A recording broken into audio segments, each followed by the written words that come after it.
Oi, boa tarde a todos. Estamos mais uma vez aqui para falar sobre assuntos relacionados a direito. E vamos receber hoje o professor Francisco Satiro, que é o professor doutor pela Universidade de São Paulo, na área de direito comercial. Você sabe o que é blockchain? Você sabe o que é Bitcoin? Hoje você vai saber. E ele vai falar um pouco também sobre smart contracts e sobre outros contratos eletrônicos. E nós estamos aqui com ele e vai falar sobre esse assunto, sobre outros contratos eletrônicos e sobre como a tecnologia modifica o direito no dia a dia. Boa tarde, Satiro. Boa tarde, Ana. Prazer estar aqui com você. É uma satisfação poder falar desses assuntos, de como eles vão mudar o direito ou não. Conta pra gente o que é Bitcoin e blockchain. Tudo bem. A gente está cansado de ouvir por aí a expressão Bitcoin, parece uma coisa, um bicho de 7 cabeças. Não é um bicho de 7 cabeças, mas parece ser algo que veio para ficar. Bitcoin, na verdade, é uma moeda virtual, um valor criado e que as pessoas trocam como se fosse uma moeda estrangeira, como o dólar ou um outro tipo de commodity, como ouro e tal.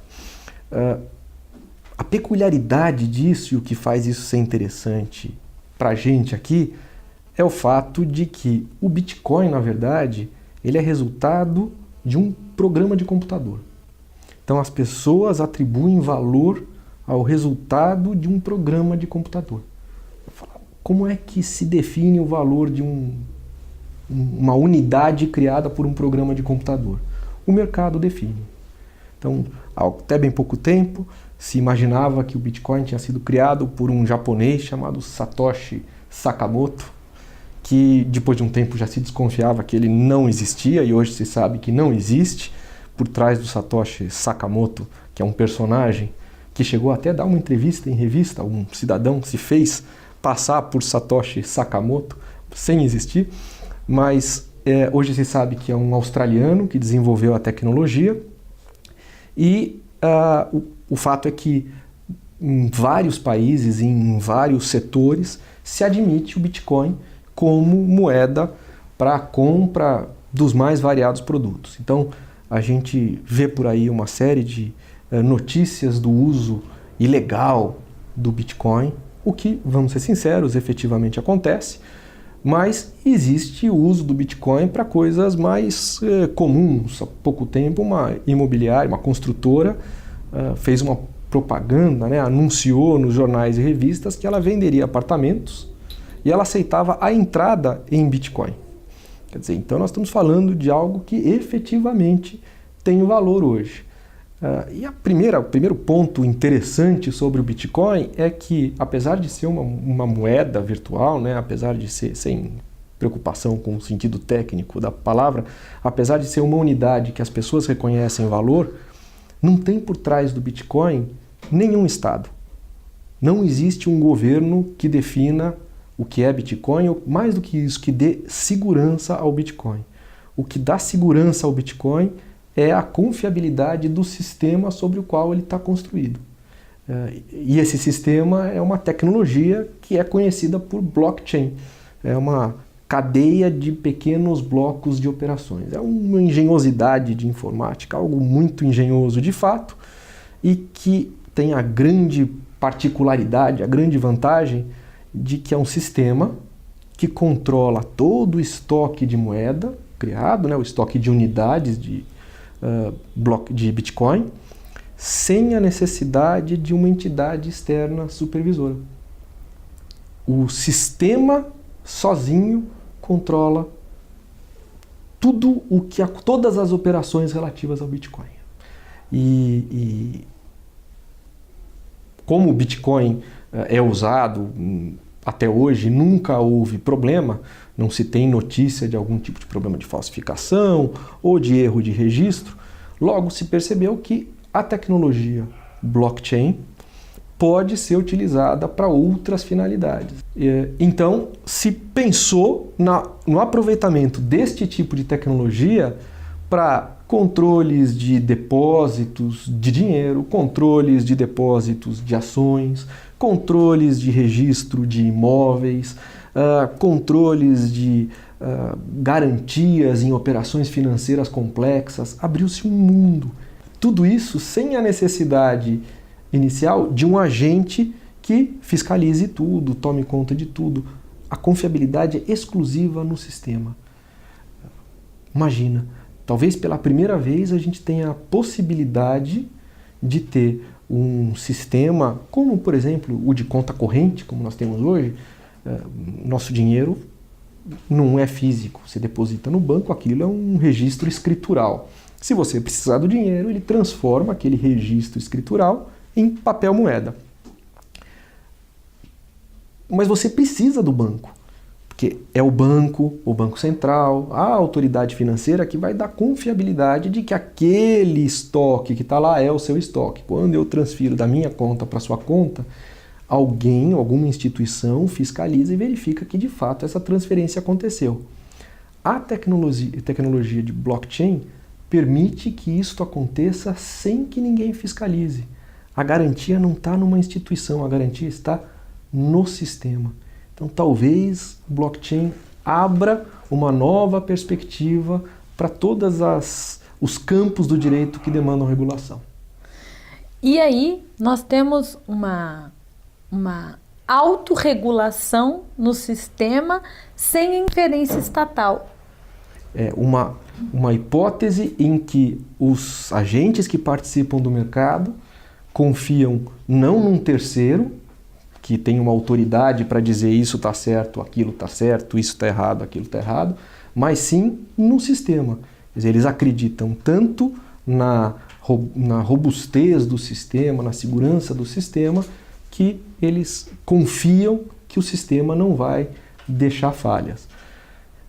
Isso só é possível hoje porque foram desenvolvidos algoritmos, contas, fórmulas, que fazem com que os agentes que fazem a operação, que realizam as operações dentro desse sistema, cada vez que alguém faz uma operação, ele certifica todas as operações anteriores.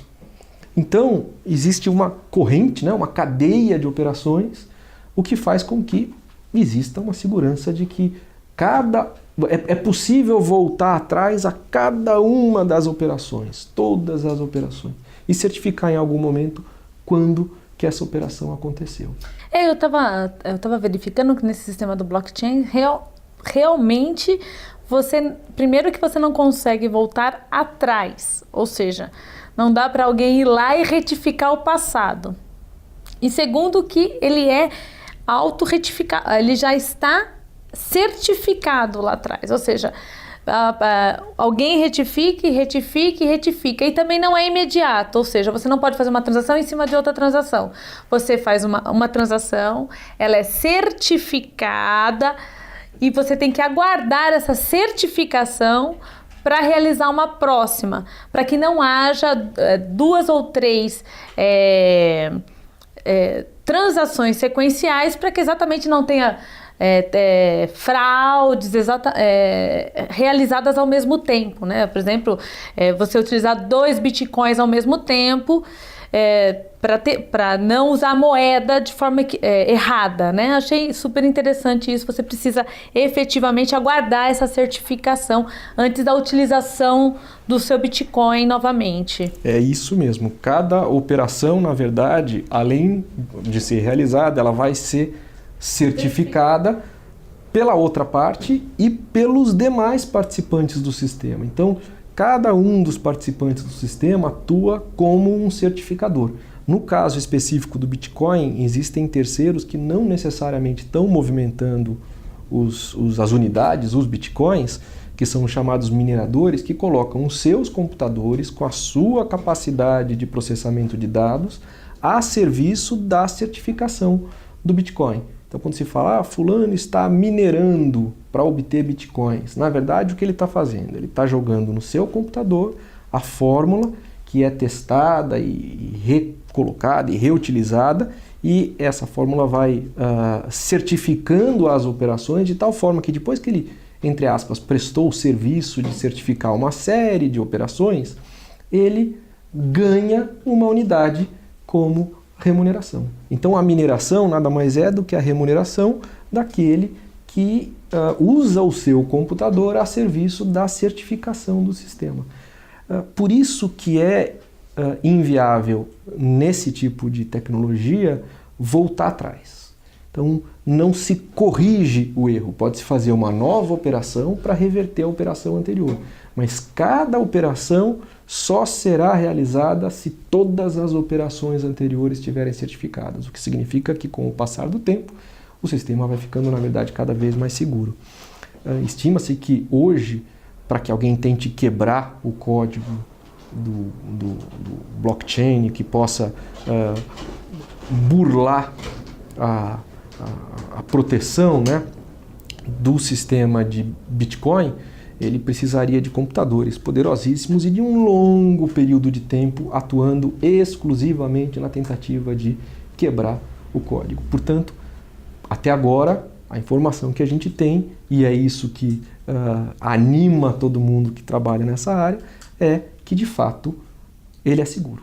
E se essa tecnologia for segura, as portas estão abertas para vários usos fora do Bitcoin. Então, se o Bitcoin é interessante, e não deixa de ser, né, há uma discussão enorme nos Estados Unidos, se o Bitcoin é uma moeda, porque moeda tem curso forçado ou não, Bitcoin não tem, você aceita se você quiser.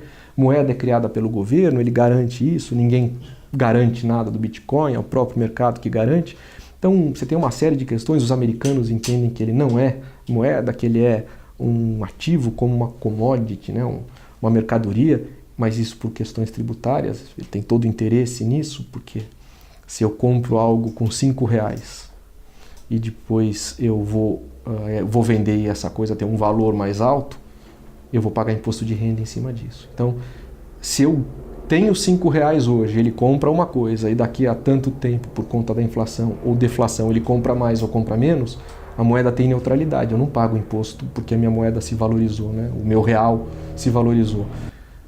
Os americanos classificaram o Bitcoin como um ativo, porque assim, quando o Bitcoin se valoriza, você tem que pagar imposto de renda sobre a valorização. De bobos eles não têm nada.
A parte mais interessante é que, se eu não me engano, no Brasil, não sei se foi agora em 2016 ou 2015, mais de 9 milhões de dólares foram gastos em bitcoins aqui no Brasil, né?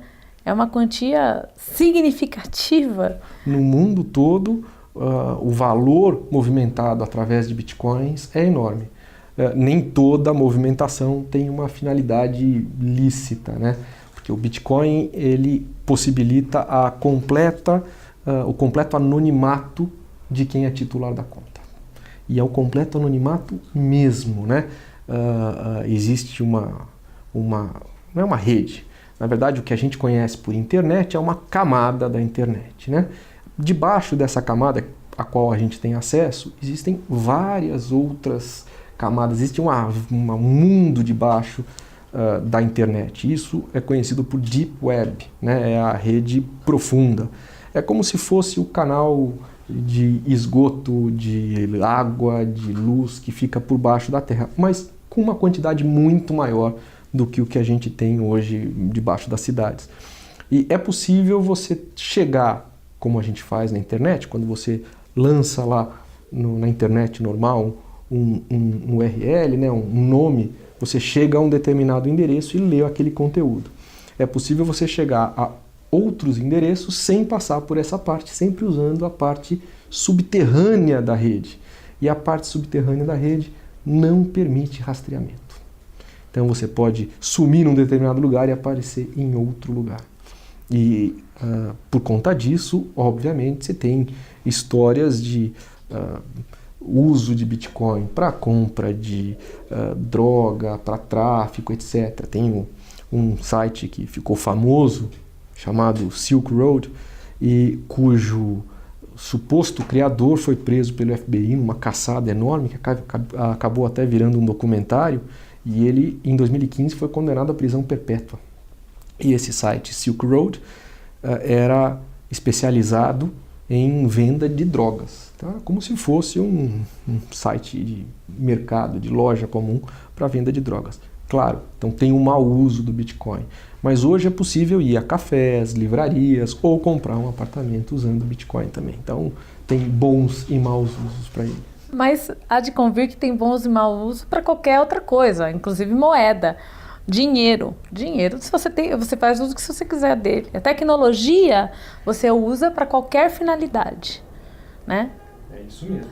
Você não pode diagnosticar a tecnologia pelo uso que você dá dela, né? Costuma dizer que se você quiser, até um travesseiro pode ser perigoso. Você pode dormir com ele ou pode matar alguém sufocado. Então, exatamente. Não é por isso que vamos proibir os travesseiros.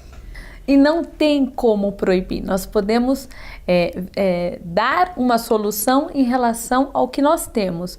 Agora, impedir o uso é não lidar com a realidade da forma como ela vem, da forma como ela se apresenta. Nesse ponto, a gente vai ter que começar a se preparar para encarar alguns pontos de uma realidade nova. Então, existem circunstâncias em que o direito vai ter muita dificuldade de se imiscuir, de regular como ele faz no mundo normal. Então, se eu não tenho condição de identificar na Deep Web quem é o autor de uma determinada ação, eu vou ter que arranjar outras formas de puni-lo pelo mal feito. Então, o Estado tem que impor a ordem, como já tinha que impor e tem que continuar impondo, mas talvez os meios que a gente vem usando há muito tempo não sejam suficientes para que a gente tenha os resultados satisfatórios que a gente vinha tendo. E aí, nós não cairíamos nos smart contracts? Vamos falar um pouco sobre os smart contracts. O que são smart contracts, né? Contratos espertos ou inteligentes. Hoje você já pode entrar num determinado site, preencher um formulário e você tem ali pode sair disso um contrato. Isso os especialistas chamam de dumb contract. É um contrato sem inteligência. O smart contract, ele traz com ele a possibilidade de ele mesmo se executar, e isso também é novo. Então hoje, se a gente celebra um contrato, se amanhã eu não cumprir, você vai me cobrar, você vai eventualmente me protestar, e se não conseguir, você vai me executar. Então a gente vai ao judiciário, acabaremos nós dois no judiciário. A ideia do smart contract é que, além de você poder ter padrões para a constituição do contrato, o contrato traga em si mesmo a solução para a execução daquilo que foi avançado. E isso, de novo, tira da mão do judiciário parte daquilo que a gente está acostumado a cobrar do judiciário, ou buscar no judiciário, que é o resultado. Então, um exemplo disso, vamos pensar, celebramos nós aqui um acordo em que eu preciso te pagar um valor X. Fazemos isso através de um smart contract que tem acesso à minha conta e à sua conta. Chegou na data do vencimento. Se você não disser que eu paguei, o contrato tira, a estrutura por trás do contrato tem condições de retirar esse dinheiro da minha conta e colocar esse dinheiro na sua conta.